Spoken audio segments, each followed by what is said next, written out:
enfermedades de el tema es de enfermedades de notificación obligatoria, que para ello le hemos pedido al Departamento de Epidemiología que nos haga esta presentación, el cual ha designado a la profesional Karen Cáceres, matrona del Departamento de Epidemiología de la Subsecretaría de Salud Pública, con larga experiencia en el tema, así que nosotros estamos felices de su participación en esta actividad. Así que dejo con ustedes a Karen. Muchas gracias, Patti. Bienvenidas y bienvenidos y bienvenidas a todos quienes participan de este webinar. Voy a poner la presentación.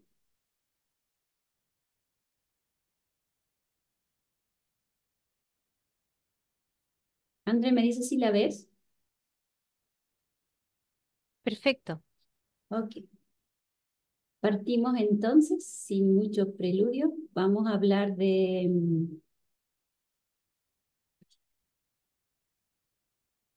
Un momentín. Ahora sí.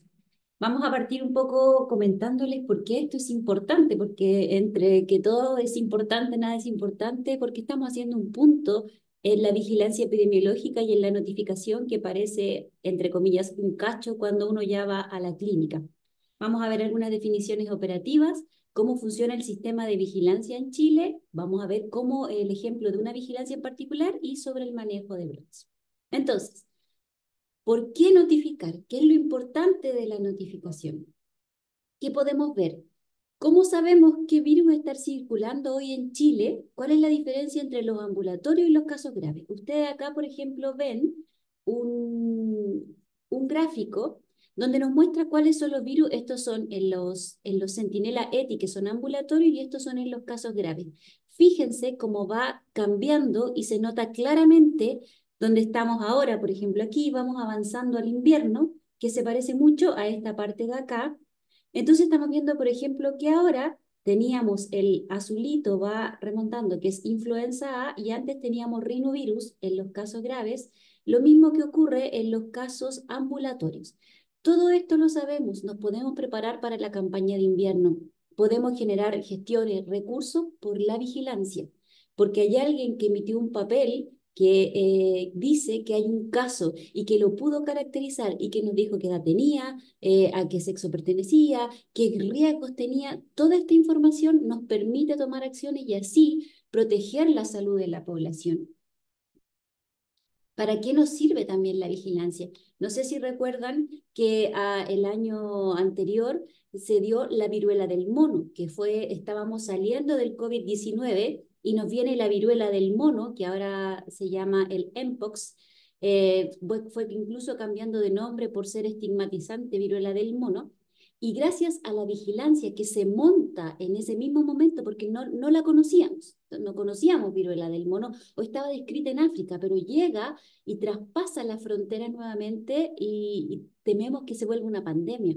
Gracias a la vigilancia, fíjense lo que pudimos hacer, ver cómo era la tendencia de los casos. Tuvimos un pic que luego bajó.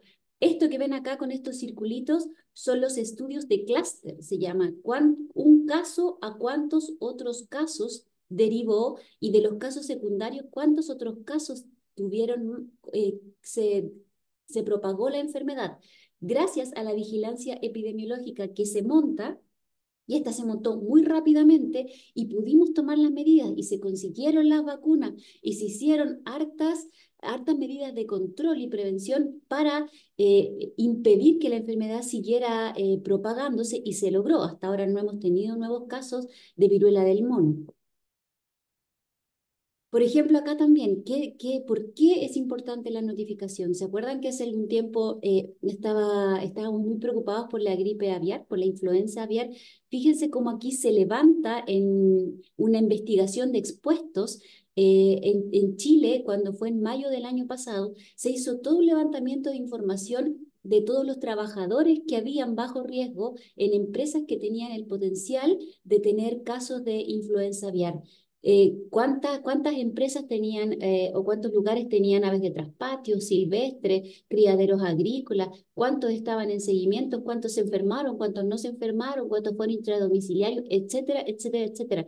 Si ustedes se dan cuenta, Para sacar una conclusión, la cantidad de información que se tiene que analizar es mucha.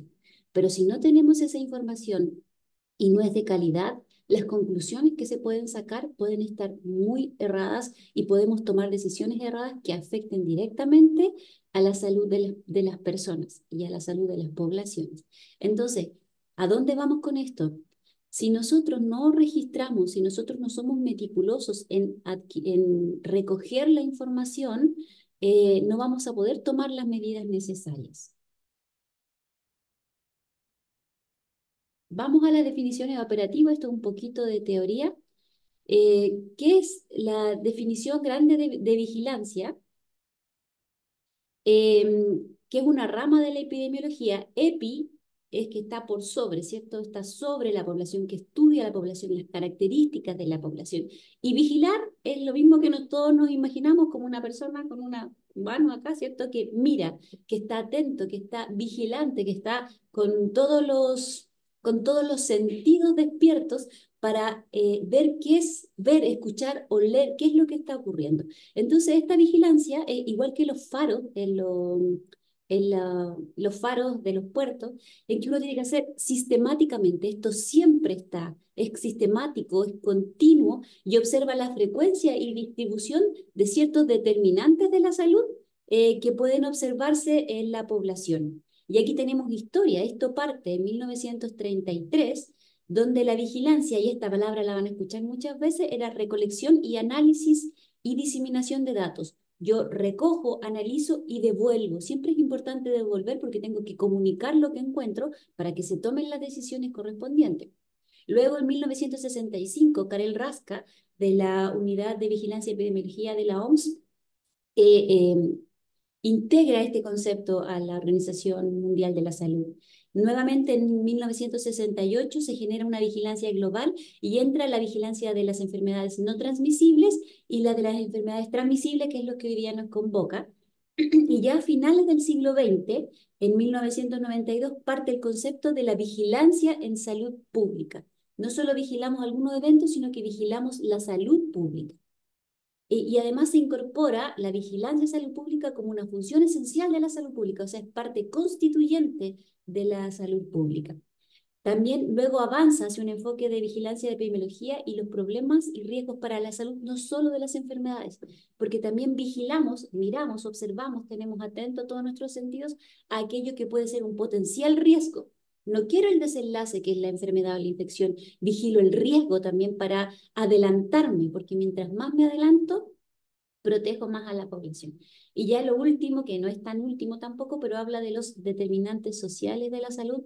Ahí ustedes pueden sumergirse, es muy interesante, sobre todo si van a estar designados en zonas, todas las zonas son distintas y tienen determinantes sociales diferentes.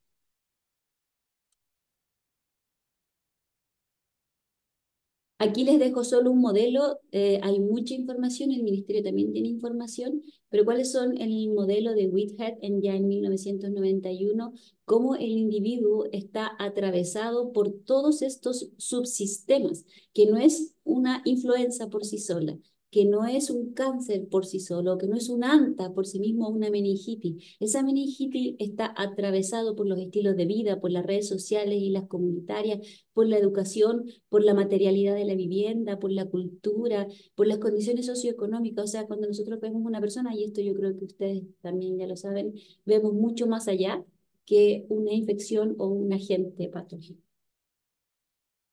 No lo vamos a ver en detención porque es mucha información, pero la idea de esta lámina es que ustedes puedan entender o visualizar, ampliar la mirada de todas las aplicaciones que tiene la vigilancia, que nosotros podemos traducirlo como en notificar en un papel, pero ese papel o esa notificación o ese sistema online hoy en día en realidad, no me quedé en el pasado por tantos años trabajando en esto, pero ahora son sistemas online. Ustedes pueden ver que vamos a poder detectar cambios en la presentación. Por ejemplo, en meningitis, no sé si lo recuerdan, pero ocurrió la W135. La meningitis cambia el serogrupo y lo que ocurre es un aumento en los casos de meningitis y afecta más, está afectando a adultos cuando la meningitis generalmente afectaba solo niños. Entonces, podemos ver que cambia la distribución y qué se hace a nivel de salud pública. Se genera una nueva vacuna, se aplica la vacuna, se toman medidas, se hacen quimioprofilaxis muy oportunas. También la vigilancia nos sirve para monitorear las tendencias de las enfermedades, observar esto que yo les decía, los cambios en los agentes, podemos conocer la historia natural de las enfermedades, podemos facilitar la investigación epidemiológica y es la base para determinar las prioridades en salud pública. Podemos evaluarnos cómo tomamos una medida de acción y qué es lo que va bien o va mal. Podemos, a través de la vigilancia, podemos saber cómo lo estamos haciendo y cómo nos proyectamos a futuro. Aquí la idea es mostrarles cómo se planifica un sistema de vigilancia epidemiológica. Si bien en Chile están la mayoría de los sistemas planificados, como les mostramos en un principio, la viruela del mono o el mpox fue una infección, una enfermedad que aparece nueva y hay que montar rápidamente un sistema de vigilancia. ¿Cómo parte esto? Se parte por una priorización con criterios de salud pública, que ahora no es materia de hoy, pero si ustedes lo pueden revisar, que tiene que ver con la magnitud, la gravedad, el impacto, etcétera, etcétera, se prioriza, luego se definen objetivos. ¿Para qué vamos a vigilar? ¿Qué es lo que vamos a hacer con esa vigilancia? Luego, y es muy importante, y lo vamos a revisar un poquito insistentemente, la definición de caso, porque la vigilancia necesita ser súper concreta y decir, esto es un caso y esto no es un caso. Y cuando es un caso, yo lo ingreso a la vigilancia. Después defino cuál es el tipo de vigilancia, universal, centinela, de laboratorio, y cuáles son los flujos y fuentes de datos, de dónde viene la información, cómo la confluyo, a dónde la introduzco. Se genera un marco legal, porque esto no es porque nosotros queramos o no, vamos a revisar que todo esto está enmarcado en lo legal. Se implementa y luego viene el ciclo que ya les he mencionado un poco, que es la recolección de datos. Estos datos se validen, porque uno puede meter muchas cosas en un sistema, pero si no están validados, ya les dijimos, corremos el riesgo de decir cosas que no son, si tenemos errores en las notificaciones. Luego analizamos, difundimos y vamos evaluando y haciendo ajustes. Así se hace un sistema de vigilancia.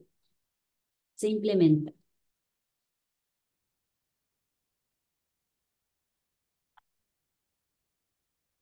¿Qué es lo que les queremos mostrar acá? Fíjense, este mapa es bastante viejito, ya es del 2017, pero fíjense cómo a cada momento van haciendo o se va las enfermedades emergentes o reemergentes, cosas que nosotros creíamos ya olvidadas, aparecen nuevamente y a nivel mundial estamos teniendo focos de nuevas infecciones o de nuevas enfermedades muy constantemente. Ahora estamos, por ejemplo, con el dengue, ¿cierto? Ya saben que tenemos dengue en la isla de Pascua, estamos ahora en un brote que se está controlando. Se encontró, hubo hallazgos del mosquito Aedes aegypti, está en toda Arica y además también se encontró en la comuna de los Andes. ¿Qué nos quiere decir eso? Que estamos en un potencial riesgo de tener dengue autóctono dentro de Chile continental, cosa que no ha ocurrido. Todos los casos de dengue son importados en el continente y fueron autóctonos en la isla de Pascua, pero estamos siempre en constante flujo de información y de nuevos agentes que van ocurriendo, como ocurrió con el COVID, que todos ya sabemos la consecuencia. Aquí tenemos más ejemplos, por ejemplo, lo que yo ya les comentaba sobre el monkeypox, que nos pilló saliendo de la pandemia, se nos viene monkeypox y todos tuvimos un poco de miedo, que nos viene otra pandemia, otro encierro, etcétera, etcétera. Y ahora nos vamos de lleno a cómo funciona el sistema de vigilancia en Chile. Este modelo se plantea en 1998 y ¿qué es lo que tiene? Va a funcionar en red, va a tener niveles y estructura, que era algo que antes no existía. La responsabilidad va a recaer en epidemiología, como la mayoría del mundo recae en epidemiología porque son análisis epidemiológicos los que se hacen por medio de la vigilancia. Se priorizan ciertas enfermedades porque no podemos verlo todo y en general priorizamos enfermedades, como ya les comentaba, por magnitud, gravedad, por impacto y porque tenemos cosas que hacer. No nos vamos simplemente a sentar a observar cómo ocurren las cosas, sino que tenemos la capacidad de tomar medidas de control y de prevención. Se separan las funciones, antes estaban los servicios y la Seremi, se separan las funciones para poder darle más transparencia y más pertinencia a cada función, y se establecen comités de control de emergencias epidemiológicas. ¿Para qué? Para optimizar el proceso de, vimos ya, recolección, análisis e interpretación de datos. Esas son como las tres patitas del modelo de la vigilancia. Repito, recolección, análisis, interpretación de datos y luego viene la difusión. Y apoyar la planificación en salud pública, porque todas las medidas que se toman, como ya les he dicho en reiteradas ocasiones, vienen desde los datos de la vigilancia. ¿Cuáles son sus objetivos?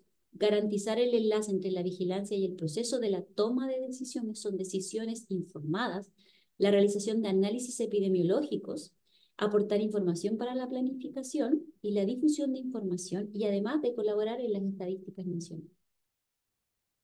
Este es como un mapa de cómo funciona, porque yo les dije que estaba en niveles y en estructuras. En el equipo de salud, que está a la base y que es el pilar fundamental del modelo de vigilancia, está el médico o la médica que notifica y la figura del delegado o delegada de epidemiología, que es quien hace el enlace con los otros niveles de esta red que estamos ahora comentando. Es muy importante que ustedes ahora que van a los establecimientos conozcan quién es su delegado o su delegada, porque esa es la figura en la que ustedes se van a poder apoyar para hacer investigaciones o acciones de control, que son las que se necesitan hacer dependiendo de la enfermedad o la infección que estén diagnosticando. Pero insisto, es muy necesario que lleguen a su centro y conozcan quién es la persona delegado o delegada de epidemiología y que trabajen en conjunto. Todo parte acá. Se genera una notificación por el médico o la médica, se informa a la delegada o delegado de epidemiología. Esto pasa al nivel intermedio, que sería la Seremi de Salud, y dependiendo de la enfermedad, se hacen investigaciones. Por ejemplo, en dengue se avisa a Acción Sanitaria despliega acciones, o si es una enfermedad transmitida por los alimentos, o si es un antivirus, se hacen investigaciones en terreno, lo van a ver durante el día, pero son muchas las acciones que se deben desplegar dependiendo de la enfermedad, y esas las coordina el nivel intermedio, que es la Seremi de Salud de la región en la que ustedes van a estar. Hay una Seremi de Salud por región. Y luego en el MinSal también se recoge la información, y acá también se coordinan los exámenes, o sea, se entrega la información, al ISP lo manda directo al laboratorio local, pero acá se tienen las bases de datos y se van visualizando y empalmando la información si están todos los casos que el ISP está confirmando, por ejemplo, en un caso de AMP o en un caso de meningitis. Y también está la DIPOL, porque la DIPOL es quien está por sobre los departamentos de acción sanitaria. Esto es lo mismo un poco, aquí está el nivel local, el hospital, el consultorio, el CEFAM. La posta envía la muestra al laboratorio, el laboratorio la envía al ISP, el ISP envía la información al nivel central y al laboratorio local, y el establecimiento se coordina con la Seremi a través de la figura del delegado o delegada de epidemiología. Es muy importante, y lo vamos a ver ahora a continuación, que existen dos tipos de notificaciones, la universal y la diaria. Cuando usted está, la inmediata y la diaria. Cuando usted está ante una notificación inmediata, la palabra lo dice, es inmediato. Usted la diagnostica y la informa inmediatamente a la Seremi, porque hay acciones inmediatas que se deben desencadenar para evitar que se produzcan nuevos casos. Porque tenemos dos tareas que hacer cuando tenemos una enfermedad inmediata. Es tratar a la persona que está enferma, y evitar que otras personas se nos enfermen. Y ahí es donde aparecen estas acciones inmediatas, y está la Seremi de Salud y el delegado de epidemiología para proteger al resto, porque de la persona que está enferma se va a encargar la red. Vamos a ver entonces cuáles son los modelos de esta vigilancia y sus subsistemas para las enfermedades transmisibles. Lo que hemos estado conversando hasta ahora ha sido la vigilancia de morbilidad. La vigilancia de morbilidad se subdivide en 4 tipos de vigilancia. La universal, que quiere decir todas las enfermedades que estén bajo esta modalidad de vigilancia deben ser notificadas desde Arica a Magallanes. No debería existir ningún diagnóstico de una enfermedad universal que no esté diagnosticada. Basada en centinelas, como la palabra lo dice, un centinela es un marcador, es alguien que está también arriba del faro viendo ¿Cuáles son estas enfermedades? Hay centros centinelas. Por ejemplo, el primer gráfico que vimos sobre los virus respiratorios están los centinelas ETI, que son establecimientos que se designan para hacer vigilancia de influenza. Por ejemplo, hay otros centinelas de diarrea. ¿Qué quiere decir esto? Que la diarrea es algo muy común. O sea, no podríamos estar vigilando todas las diarreas de todo Chile porque estaríamos notificando muy seguido, sobre todo en el verano, pero se escogen ciertos lugares que vigilan diarreas porque son marcadoras de que si aumentan, por ejemplo, algo está ocurriendo. Lo mismo pasa con los virus respiratorios. Cuando tenemos centros centinelas de virus respiratorios, en invierno tenemos muchos virus, pero vigilamos en lugares específicos para ver cómo se está comportando este virus. Y en otros lados, por ejemplo, vigilamos a los casos graves. Son centinelas, son puntos focales donde enfocamos nuestra vigilancia. Está la vigilancia basada en brotes. Los brotes se definen dos o más casos relacionados epidemiológicamente entre sí. ¿Por qué esto es relevante? Porque yo no voy a notificar un caso de una intoxicación, una enfermedad transmitida por alimento, una persona. Pero si tengo dos o más personas es porque está asociada a un alimento contaminado. Y si esto ocurre en un casino, en un restaurante, en un hotel, en un evento, tengo que ir a investigar ese lugar porque está siendo una fuente de infección para más personas y tengo que hacer algo para cortar este mecanismo, esta fuente de transmisión que sería un manipulador o algún alimento. Lo mismo pasa, por ejemplo, en los colegios se da mucho que existen brotes de periculosis o brotes de sarna en algunos otros colegios. Entonces, ¿qué es lo que se hace? Cuando hay dos o más casos, se va a investigar al colegio y se toman todas las medidas necesarias para que los niños no se sigan enfermando. Y el último sistema de vigilancia son las muertes inexplicadas. Nosotros en Chile tenemos una excelente calidad de las estadísticas vitales. Aquí, o sea, entiendo que no deberían haber muertos tirados por ahí sin saber de qué mueren. Y si alguien muere, raramente se va a una autopsia y se investiga, porque en Chile uno no se muere así como, oh, se murió, que todos tienen una causa. Pero si, por ejemplo, ocurre una muerte por una causa infecciosa que nadie sabe qué es, eso se va a notificar, porque necesitamos saber si es que eventualmente ocurrió tenemos un nuevo virus o una nueva bacteria, un nuevo agente que nos está afectando y que eventualmente está causando una muerte inexplicable. No pueden haber muertes inexplicables, se tienen que investigar. Luego nos pasamos desde las personas a la vigilancia del laboratorio. Se vigilan los agentes etiológicos y también hacemos vigilancia de resistencia antimicrobiana, de la RAM. Esos son compromisos internacionales y yo creo que ustedes saben muy bien de qué hablamos cuando hablamos de RAM. Y en una tercera parte tenemos la vigilancia ambiental, donde ahí participa los departamentos de zoonosis, se vigilan los vectores, por ejemplo, más hacia el norte se vigila la vinchuca, se está vigilando también el Aedes aegypti o el Aedes albopictus, que son mosquitos que pueden desencadenar que se produzcan enfermedades como el dengue.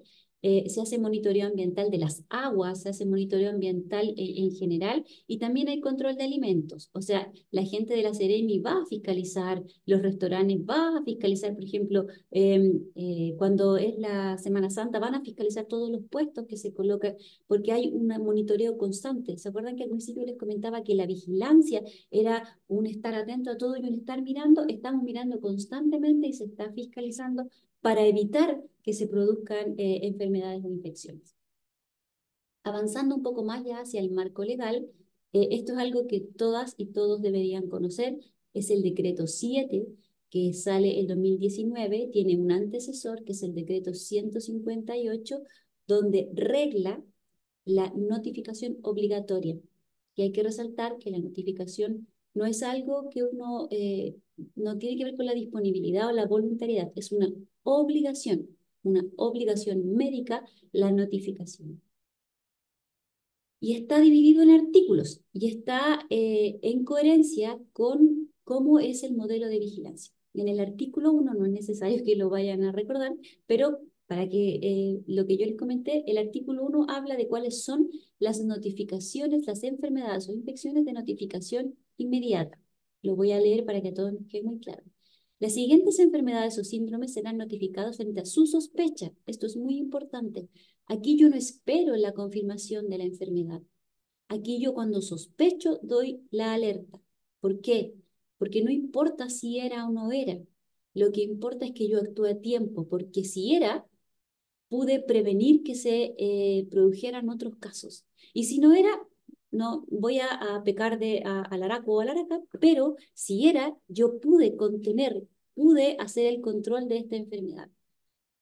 Entonces, se notifica frente a su sospecha clínica de manera inmediata por la vía de comunicación más expedita a la autoridad sanitaria regional correspondiente. Es decir, todas estas que están acá a su derecha son el listado de las enfermedades inmediatas. Si usted en el establecimiento donde está detecta, por ejemplo, una meningitis bacteriana o una enfermedad meningocócica, o una sarampión o una triquinosis, usted hace la parte clínica e inmediatamente tiene que avisar a la Seremi de Salud, ya sea por el delegado de epidemiología, pero si le ocurre en un fin de semana donde no está la persona delegado de epidemiología, tiene que usted avisar a la Seremi de Salud. Por lo tanto, esto lo emplaza a que usted tenga a mano los teléfonos de la Seremi previa conversación con el delegado de epidemiología, que tenga a mano todo para poder hacer este llamado rápido para que pueda la Seremi articular todas las medidas de control que tienen que hacerse bajo esta enfermedad. Por ejemplo, en la enfermedad meningocócica, la quimioprofilaxis. Y la autoridad sanitaria le va a avisar al ministerio, ¿ya? Entonces, lo importante es llamar y notificar. Aquí les vamos a dejar el listado. Todas estas enfermedades que son inmediatas es porque, insisto, tienen una medida de control inmediata. Pasamos al artículo 1b, la notificación dentro de las 24 horas. Estas no son inmediatas. Usted no tiene que correr, no tiene que llamar a nadie, pero sí tiene que notificarlo dentro de las 24 horas de que usted realiza el diagnóstico. Y aquí quiero ser enfática en esto, desde que usted realiza el diagnóstico. Esto no es una sospecha. En la anterior, nosotros vamos a tener una sospecha de antes, vamos a tener una sospecha de enfermedad meningocócica y la vamos a notificar y luego con los exámenes, con la clínica, vamos a confirmarla o descartarla. Acá, en las que son de notificación dentro de las 24 horas, son de casos confirmados. Es decir, cuando usted tiene confirmado el caso, lo notifica. Usted no va a notificar, por ejemplo, una sospecha de VIH. Sí, no, no, sería extraño, no podría, no es que sospecho que tenga VIH, es que confirmo que es un VIH, confirmo que tengo una fiebre Q, confirmo que tengo una parotiditis viral. Entonces, las siguientes enfermedades serán notificadas a la autoridad sanitaria regional dentro de las 24 horas contadas desde la confirmación o desde la clasificación final del diagnóstico. Esto está escrito de esta manera porque, si bien este es el marco legal grande que tenemos, cada una de todas las enfermedades que estamos viendo tienen una normativa propia o una circular.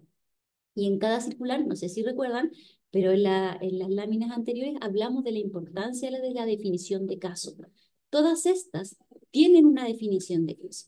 Aquí quiero hacer una diferencia en que en la clínica uno hace diagnósticos con distintos elementos, ¿cierto? Pero en la vigilancia epidemiológica los elementos están descritos claramente y obedecen a una definición operativa. Es decir, cuando yo digo que voy a notificar una hidatidosis, es porque está en coherencia con la definición de caso que está descrita en la circular pertinente. Cuando yo notifico una hepatitis B o una hepatitis C, tiene que estar en coherencia con lo que está descrito en la circular. No es como, y tiene también etapas. Aquí no es notificar hepatitis C o hepatitis B, es una hepatitis C aguda o crónica.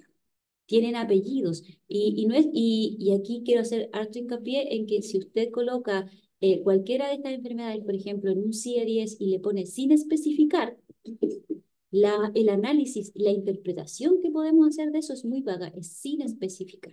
Entonces no vamos a saber ante qué nos estamos, ante qué evento realmente estamos presenciando y cuáles son las medidas que vamos a poder tomar. Están, como les comentaba también, en coherencia al modelo, las de notificación centinela. Las centinelas son las diarreas en menores de 5 años, la influenza y otras infecciones respiratorias agudas virales, el virus papiloma humano que está recién entrando hoy, pero que todavía está en proceso de entrar a la vigilancia por la implementación de los exámenes y de toda la gestión de la vigilancia que está en proceso, y la varicela. Estas son las cuatro enfermedades que estarían, e infecciones que estarían en vigilancia centinela. Como les comentaba, está hecha en lugares específicos.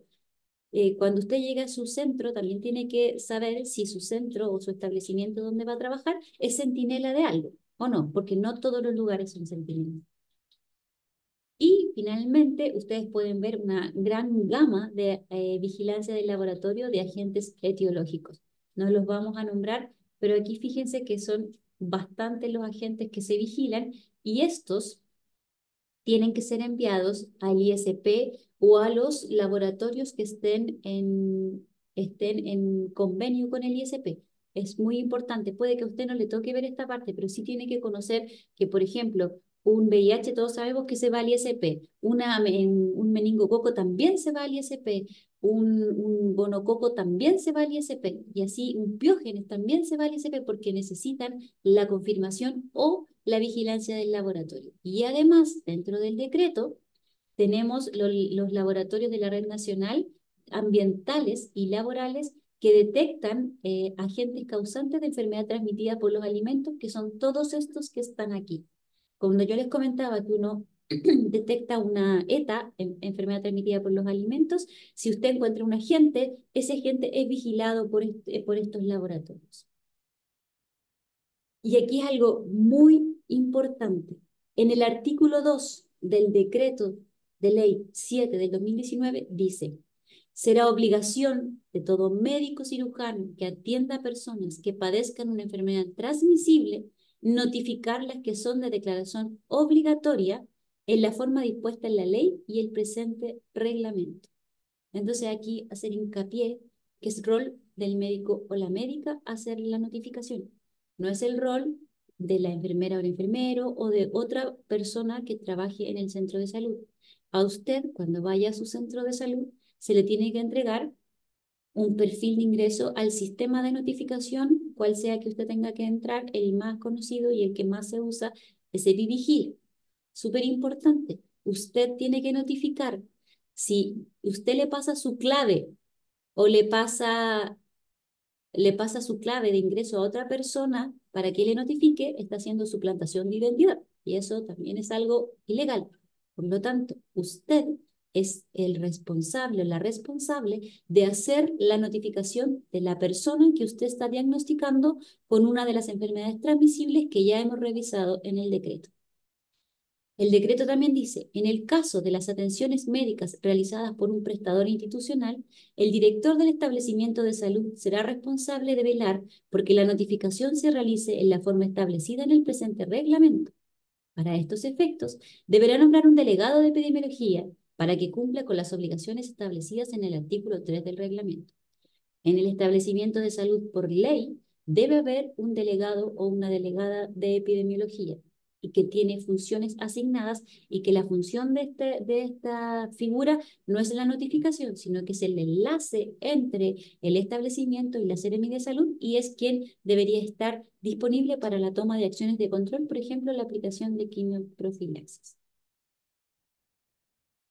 No las vamos a revisar todas, pero también en el decreto está cuáles son el rol del delegado de epidemiología y es principalmente integrar la información, analizar la información, validar la información que está siendo recogida por todos los médicos o médicas del establecimiento para luego, en conjunto con la Seremi de Salud, plantear análisis y ser partícipe también de la investigación o de la aplicación de medidas de prevención frente a una de las enfermedades transmisibles.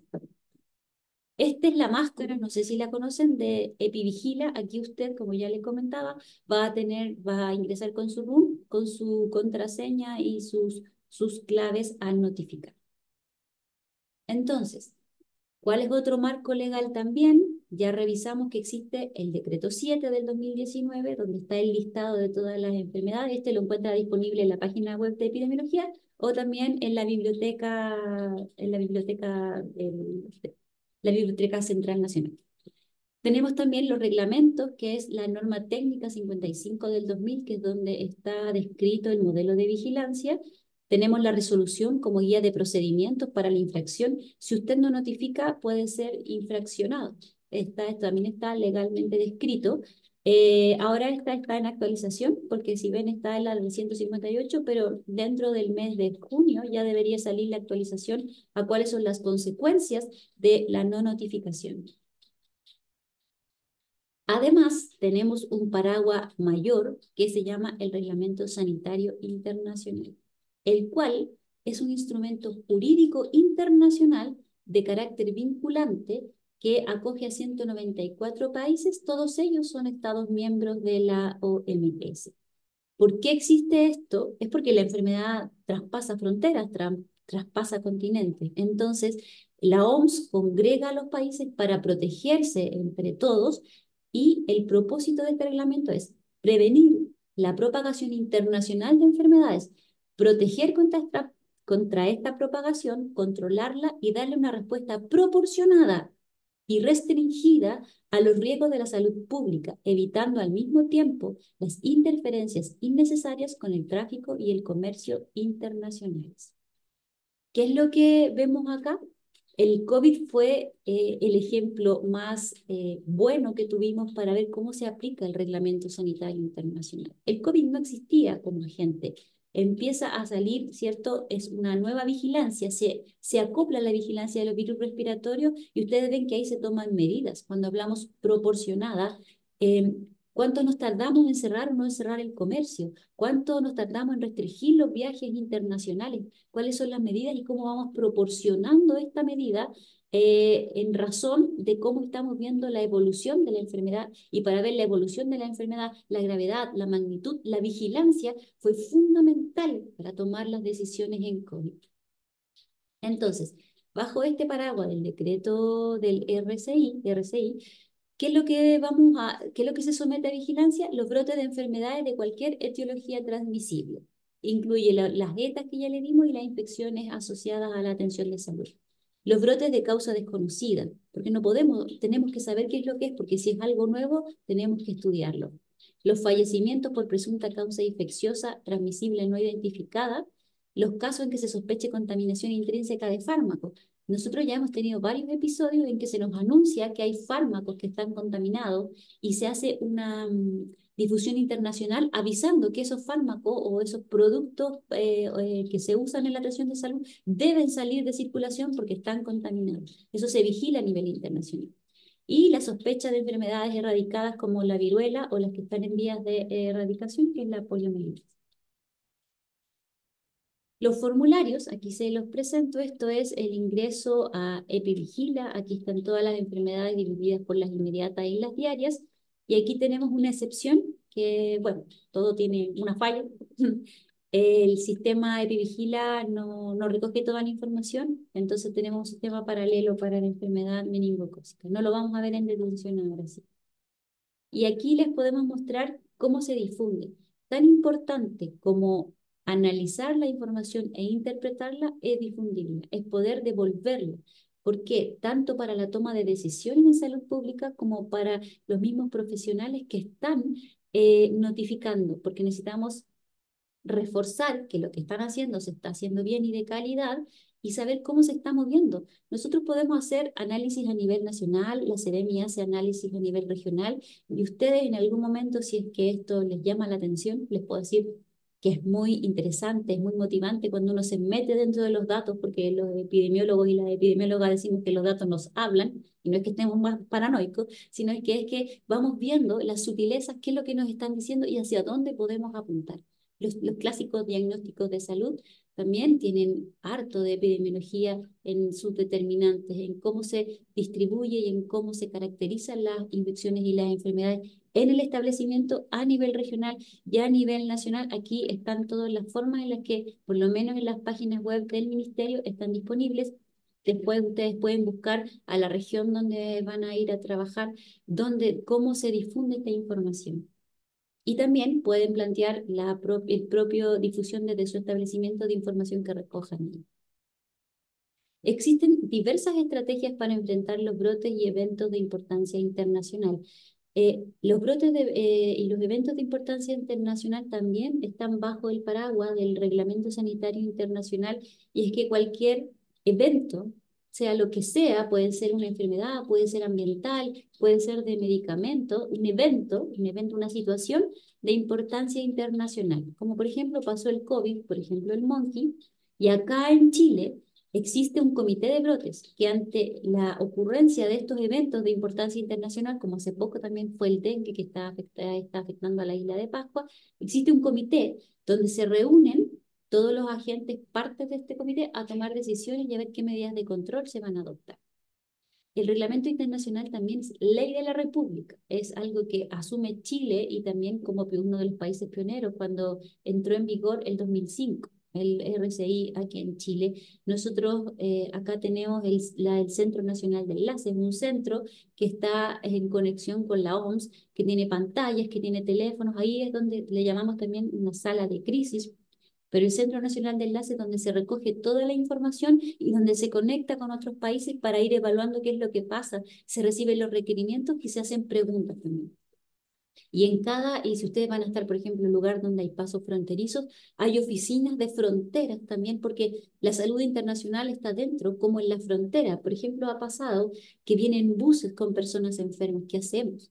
Lo que nos pasó en la pandemia, ¿qué hacíamos cuando habían enfermos en los pasos terrestres o en los pasos aéreos? Son todas medidas que tienen que ir, como decía, ¿se acuerdan en el BCI? Proporcionadas a proteger la salud de las personas que están ahí como de todas las otras personas. Es muy entretenido esta visión de la epidemiología. También, como otra forma de responder a los eventos de importancia internacional y también nacional, está la formación de los equipos de respuesta rápida, que son personas que se han formado y que se forman en general en forma constante para tomar acciones, como su palabra lo dice, rápidas o lo más rápido posible. Ocurre un evento, lo estudiamos y tomamos acciones inmediatas y se despliegan en el territorio. Van y se despliegan en el territorio para tomar las acciones.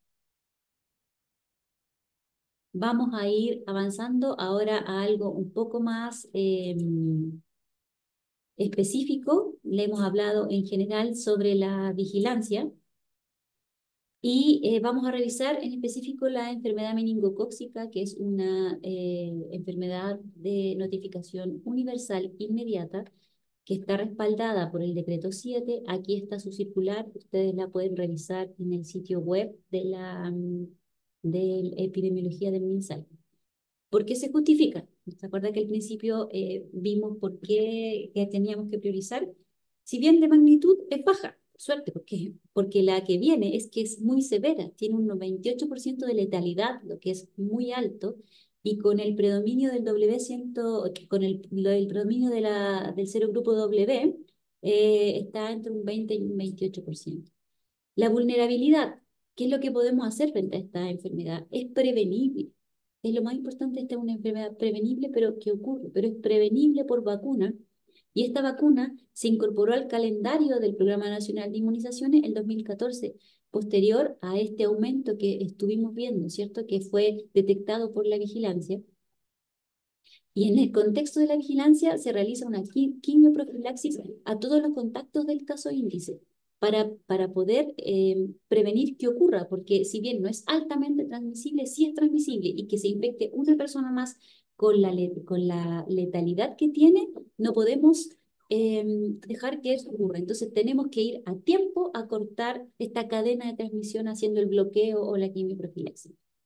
Como trascendencia es una urgencia médica, con un alto impacto en la población y en los sistemas de salud. Esto también lleva la comunicación, porque si un niño en un colegio tiene una enfermedad meningocócica, todos los padres o apoderados de esos niños o niñas también, y con justa razón, entran en un miedo terrible de que sus hijos o hijas se vayan a enfermar. Entonces, esto también lleva una patita de cómo hago la contención también en ese establecimiento de salud. Y ahí entra el rol del delegado de epidemiología y de la Seremi de Salud. A nivel de potencial epidémico, es un agente emergente o reemergente. Un agente emergente fue el grupo W, el serogrupo W, por ejemplo. Y tenemos que ir evaluando si tiene capacidad o no de producir brotes. Y esta enfermedad además está sujeta a un programa internacional de vigilancia y control. Los objetivos de la vigilancia no son tan distintos a los que ya hemos visto, que es caracterizar la magnitud, la tendencia, la gravedad, los agentes y los factores de riesgo que contribuyen al conocimiento global de la enfermedad. La vigilancia también tiene el objetivo de detectar casos y aplicar oportunamente las medidas de control, detectar brotes o eventos inusitados precozmente, identificar cambios epidemiológicos y contribuir a las medidas de salud pública. Si ustedes se fijan, es lo mismo, solo que está aplicada a la enfermedad meningocócica.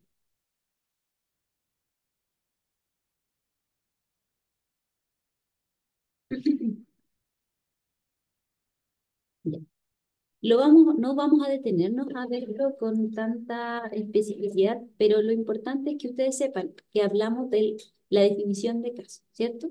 Y es muy importante ceñirse a la definición de caso y tener abiertos todos los sentidos para detectar, porque estos síntomas ustedes van a ver que puede ser cualquier cosa, como en general todos los síntomas. Pero cuando usted esté frente a una persona de cualquier edad que presente fiebre mayor a 38 grados, fiebre mayor a 38 grados o una hipotermia menor a 36 grados, que sea de inicio rápido, asociado a uno de los siguientes cuadros clínicos. Primero, compromiso del estado general. Esto es muy general si ustedes se dan cuenta. Y tiene que estar marcado y caracterizado por anorexia y decaimiento importante. Puede asociarse a alguno de los siguientes síntomas generales inespecíficos como cefalea, mialgia de extremidades inferiores, catarrales como coriza, dimorfagia, tos, gastrointestinales, náuseas, vómitos o diarrea. Entonces usted, cuando esté frente a esto y a esto, debe sospechar de una enfermedad meningocócica. Al igual, si usted está frente a esto, a esta fiebre o a esta hipotermia, frente a un síndrome séptico. No lo vamos a leer, usted después lo puede leer. O frente a un síndrome meningio o frente a una erupción cutánea petequial o purpúrica, que sería una meningococcemia. Entonces, fíjese que esto tiene que estar acompañado de alguna de estas 4 formas de presentación de la enfermedad.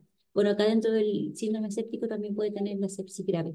Si usted tiene estos 2 elementos, este o este, este o este, este o este, usted debe sospechar e informar inmediatamente porque se van a tomar las medidas de control necesarias para contener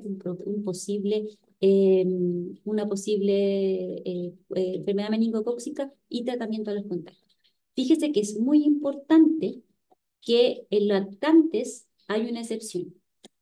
Cuando usted esté frente a un lactante, aquí tiene que ver que se manifiesta por irritabilidad o llanto incontrolable, somnolencia, rechazo alimentario, convulsiones y puede acompañarse de abombamiento de fontanela anterior. No debe esperarse la presencia de la rigidez de nuca ni de signos meningios para sospechar el diagnóstico. Fíjese que tiene que estar usted tan atento que tiene que ver que ocurra cualquiera de estos, pero el lactante usted tiene que abrir otra antenita y ver esto y ceñirse a esta definición de caso. Vamos a pasar más rápido por acá. Como ya les comenté, como tipo y modalidad de vigilancia es universal, es caso a caso. Todos los casos de enfermedad meningocócica deben estar notificados. No puede haber ninguno que no esté notificado. Es de inmediata. Los formularios de notificación son Epivigila y el laboratorio es el cultivo del LCR o el hemocultivo y una PCR y sí o sí debe ser enviado al laboratorio. Este 5 caso minutos, tiene que... Karencita. ¿Ah? 5 minutos, Karencita. Ok, entonces ya estamos terminando. La investigación, aquí usted ve la gente en terreno, esto lo va a manejar el delegado o delegada con la Seremi de Salud. Usted va a tener que, o el delegado junto con el médico o la médica va a tener que tomar las medidas de acción de quimioprofilaxis. Aquí están descritas cuáles son y todas las Seremis tienen disponibilidad de estos medicamentos para que sean aplicados. Luego usted va a ver un análisis de lo que ocurre, va a estar publicado en la página y si es necesario va a haber un manejo de brote. Esperemos que no ocurra porque si llegamos con la quimioprofilaxia a tiempo no deberíamos tener un brote.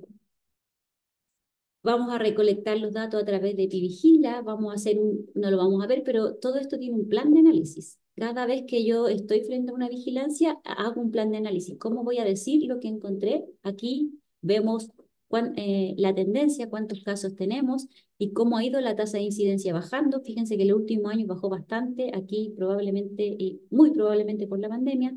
Vemos la letalidad que también ha bajado en los últimos años, que llegó a estar casi en un 30%, cómo se distribuyen los serogrupos a nivel territorial y cómo se distribuyen también a nivel de porcentaje del total de casos.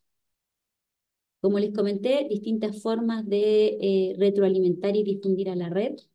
Y muy cortito, el manejo de brotes sirve para cortar la cadena de transmisión, para optimizar el manejo clínico de los casos. Cuando yo logro identificar al agente, puedo manejar mejor. Si yo sé que esto es un ANTA, voy a saber qué medidas tomar. Si yo sé que es una meningitis, voy a saber qué medidas tomar. Pero todo eso tiene que ver con la investigación epidemiológica. Y además, si yo corto la cadena de transmisión, evito también futuros brotes, por ejemplo, en la educación. Si sé que hay algo que está haciendo por alimentos y hay algo de manipulación, voy a tomar las medidas necesarias, a educar a esos manipuladores, por ejemplo, para que tomen las medidas para que no sigan generando otros brotes. Este gráfico es muy importante, con esto ya estamos terminando. Esta es la curva generalmente que ocurre ante un evento infeccioso de fuente común puntual. Por ejemplo, un alimento, el agua, lo que sea. Si yo tomo las medidas acá, si yo me doy cuenta, tengo todo abierto mis sentidos para poder detectar que algo está pasando y que se están infectando las personas y tomo la medida acá, me ahorro todo esto amarillo. Esto no va a ocurrir. Esto solo quedaría esta curvita. Pero si yo retraso y no me doy cuenta, y me doy cuenta aquí, esto ya está desencadenado. Y lo que implica que voy a tener a todas estas personas enfermas con las consecuencias tanto para la persona como la gravedad, puede haber mortalidad, como también para los gastos en salud. Recuerden este grafiquito, si yo tomo la medida a tiempo, por eso vigilamos, para estar a tiempo, para ser oportunos, para evitar que las personas se sigan enfermando. Y el mensaje que espero que se puedan llevar, notificar con calidad, notifique por favor y hágalo con calidad. Es algo que puede ser molesto, que no tiene que ver con la atención clínica propiamente tal, pero si usted no notifica con calidad, no vamos a poder tomar las medidas necesarias para poder proteger a la población entre todos. Muchas gracias. Gracias, Karen, por la completa presentación que nos hiciste.